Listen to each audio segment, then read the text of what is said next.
शुरू होने वाला है संसद का मॉनसून सत्र।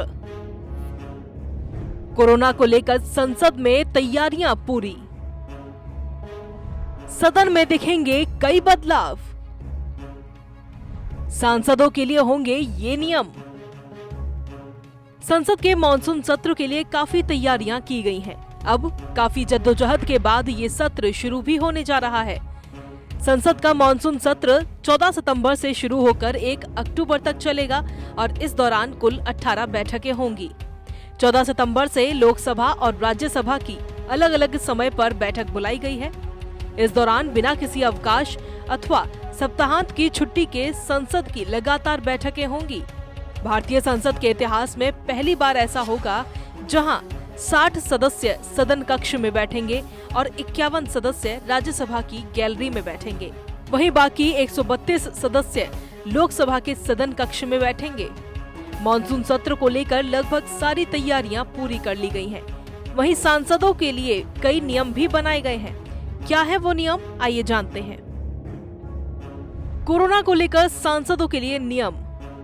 कार्रवाई शुरू होने से 72 घंटे पहले सभी सांसदों का होगा कोरोना टेस्ट।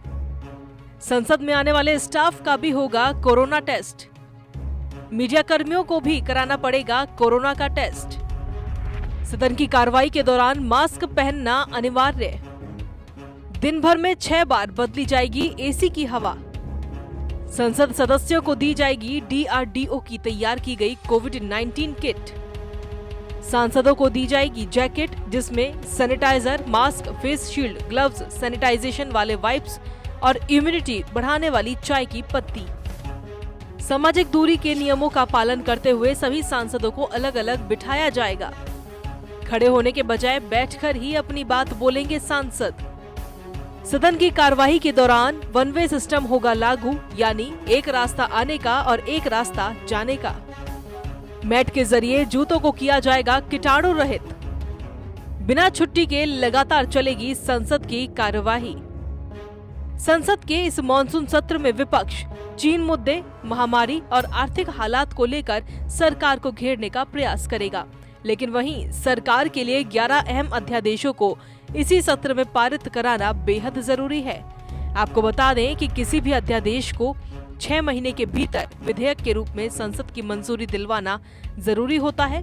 किन किन अध्यादेशों को सदन में पारित किया जाना है, बताते हैं आपको। इन अध्यादेशों को मिलनी है स्वीकृति। मंत्रियों के वेतन एवं भत्तों में संशोधन के लिए राष्ट्रपति द्वारा 9 अप्रैल को जारी अध्यादेश। इसके जरिए प्रधानमंत्री एवं उनकी समूची मंत्री परिषद के वेतन में 1 साल तक 30% कटौती की गई है। सांसद स्थानीय क्षेत्र विकास निधि को 2 सालों के लिए स्थगित करने का प्रस्ताव पारित किया गया था। कटौती से बचने वाली राशि का इस्तेमाल कोविड महामारी के खिलाफ जंग में किया जाएगा। महामारी बीमारी संशोधन अध्यादेश, जिसके जरिए डॉक्टरों, नर्सों और अन्य स्वास्थ्य कर्मचारियों पर हमले को गैर जमानती अपराध बनाते हुए सजा का प्रावधान किया गया है। आवश्यक वस्तु अधिनियम संशोधन अध्यादेश, जिसमें खाद्य तेल, अनाज, प्याज, आलू जैसी चीजों को नियंत्रण मुक्त करने की छूट दी है। किसान उपज व्यापार एवं वाणिज्य संवर्धन अध्यादेश, जो कृषि उपज को मंडियों के बाहर निर्बाध अंतर राज्य एवं अंतः राज्य कारोबार को प्रोत्साहन देता है। किसानों को एग्रीगेटरों, प्रोसेसरों, बड़े खुदरा कारोबारियों, थोक विक्रेताओं एवं निर्यातकों के वर्क्स शोषण मुक्त समान अवसर मुहैया कराने वाला किसान सशक्तिकरण एवं संरक्षण अध्यादेश। होम्योपैथी सेंट्रल काउंसिल संशोधन अध्यादेश। इंडियन मेडिसिन सेंट्रल काउंसिल संशोधन अध्यादेश। कराधान एवं अन्य कानून अध्यादेश। ऋण शोधन, अक्षमता एवं दिवालिया संहिता संशोधन अध्यादेश। 26 जून को जारी बैंकिंग नियमन संशोधन अध्यादेश। आपको बता दें कि मार्च में बजट सत्र के दौरान देश में कोरोना वायरस महामारी के केस बढ़ गए थे, जिसके बाद से ही संसद के दोनों सदन शुरू नहीं हो पाए हैं। इस बीच संसदीय समितियों की बैठक हाल ही के दिनों में हुई थी और सदन चलाने को लेकर राज्यसभा, लोकसभा के स्पीकर्स के द्वारा भी कई बार बैठकें भी की गई थी। पंजाब केसरी के लिए कृतिका शुक्ला की रिपोर्ट। हमसे जुड़े रहने के लिए हमारे YouTube चैनल को सब्सक्राइब करें और नई वीडियो की नोटिफिकेशन के लिए बेल आइकॉन को दबाएं। अगर आप ये वीडियो Facebook पर देख रहे हैं तो लाइक जरूर करें और ज्यादा से ज्यादा शेयर करें। धन्यवाद।